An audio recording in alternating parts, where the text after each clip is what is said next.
Halo teman-teman, selamat datang kembali di series belajar algoritma struktur data. Di video kali ini kita akan membahas terkait array. Nah, array itu adalah salah satu struktur data yang sangat simpel dan juga sangat sering disalahartikan gitu ya. Nah, kenapa demikian? Karena array ini biasanya sudah ada di dalam bahasa pemrograman gitu ya. Tanpa teman-teman buat sendiri itu sudah tersedia. Nah, ini membuat array itu sering diabaikan.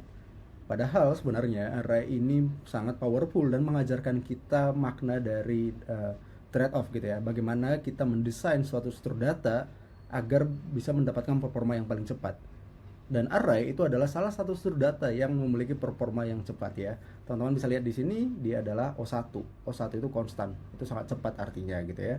Nah, di dalam video ini kita akan breakdown si array ini mulai dari definisinya, kemudian kita juga belajar bagaimana cara menggunakan array, dan tentunya nantinya setelah kita familiar dengan sintaks-sintaksnya, kita akan implement array kita sendiri. Nah, dengan demikian diharapkan teman-teman nanti punya mental model yang lebih kuat gitu ya. Kalian mengerti setiap function yang kalian gunakan, bagaimana algoritma di dalamnya, dan yang paling penting lagi adalah teman-teman tidak mudah lupa gitu. Nah, anggap saja ini seperti kalian sedang latihan ya. Anggap kalian ini sport gitu ya. Ini adalah sebuah sport di mana teman-teman berlatih. Nah, ketika kita berbicara sport itu membutuhkan yang namanya repetisi. Nah, implementasi dari nol itu anggaplah sebagai repetisi. Sehingga dengan melakukan repetisi teman-teman juga akan bisa menjadi mendarah daging gitu ya. Tidak mudah lupa gitu. Nah, setelah kita nanti implementasi dari awal gitu ya, dari nol, kita akan analisis gitu ya. Karena setelah kita tahu membuatnya, kita tentu juga harus tahu mempertimbangkan apakah struktur data ini lebih baik dibandingkan struktur data yang lain. Nah, disitulah kita akan berkenalan nanti dengan namanya kompleksitas analisis. Nah, teman-teman gak usah takut, walaupun kelihatannya ya ketika kita bilang kompleksitas analisis itu sangat banyak matematika di dalamnya, tapi tenang aja di sini teman-teman. Saya akan jelaskan semuanya dari sangat-sangat mendasar gitu ya, dan tidak usah takut dengan matematika karena nggak susah itu sebenarnya. Oke, nah kita balik lagi ke sini teman-teman, ke array. Nah, di video kali ini kita akan melihat dulu terkait definisi array ya. Oke, kalau kita lihat sekarang dari Google Search ini, array itu adalah sebuah struktur data linear gitu ya, yang di sini teman-teman. Nah, dari sini aja dulu kita lihat. Berarti ini mengartikan ada struktur data yang non linear gitu ya. Nah, untuk saat ini kita abaikan dulu, kita berfokus ke yang linear dulu gitu.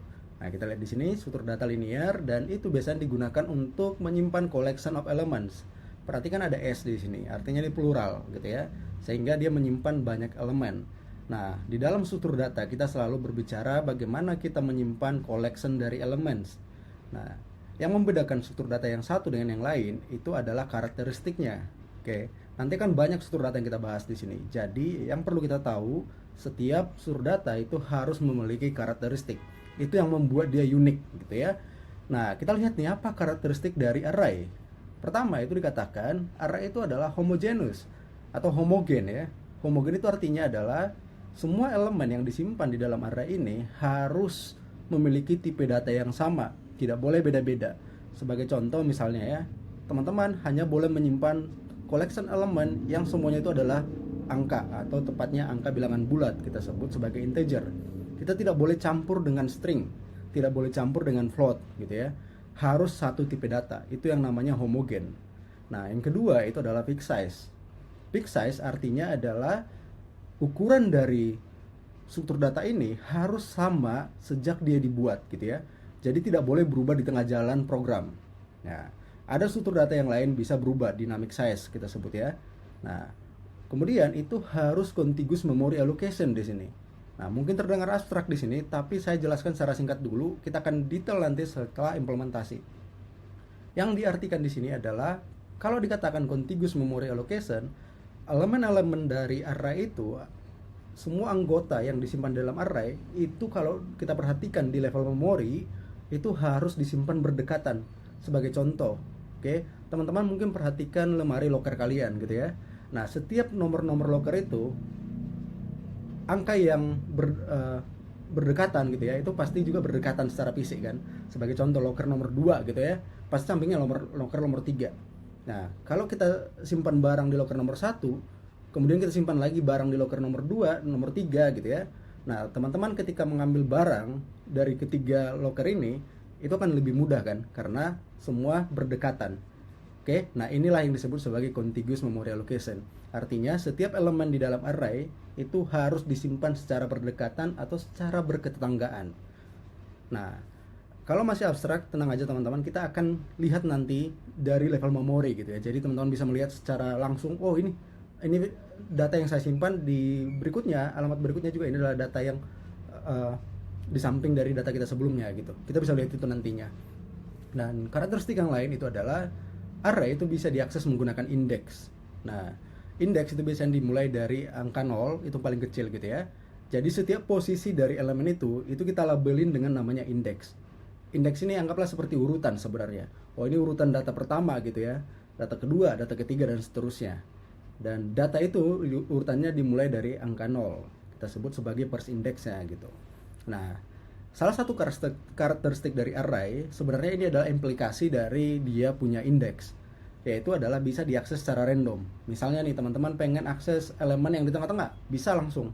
Atau mengakses elemen yang di depan, yang di belakang, itu bisa secara random kalian akses posisinya gitu. Ini adalah implikasi dari karena dia bisa diakses menggunakan indeks.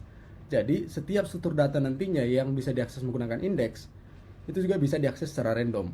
Tetapi ada catatan di sini. Oke. Nah, catatannya adalah array itu spesial karena kalau kita melakukan random access, dia mempunyai kecepatan atau kompleksitas itu adalah konstan atau yang paling cepat. Jadi dia nggak perlu menjelajahi satu-satu elemennya. Tapi kita misalnya akses di tengah-tengah, tep gitu langsung sampai ke tengah gitu ya. Anggap seperti portal gitu. Jadi teman-teman hanya butuh indeksnya, langsung nanti kita dapat elemennya gitu. Nggak perlu mulai dari depan terus pindah sampai ke tengah. Tapi kayak langsung tep gitu, langsung dapat gitu ya. Nah, ini adalah karakteristik dari array. Oke. Kalau masih terdengar abstrak teman-teman, tenang aja, kita akan bahas ini dan saya harap nanti setelah implementasi teman-teman akan lebih familiar ya.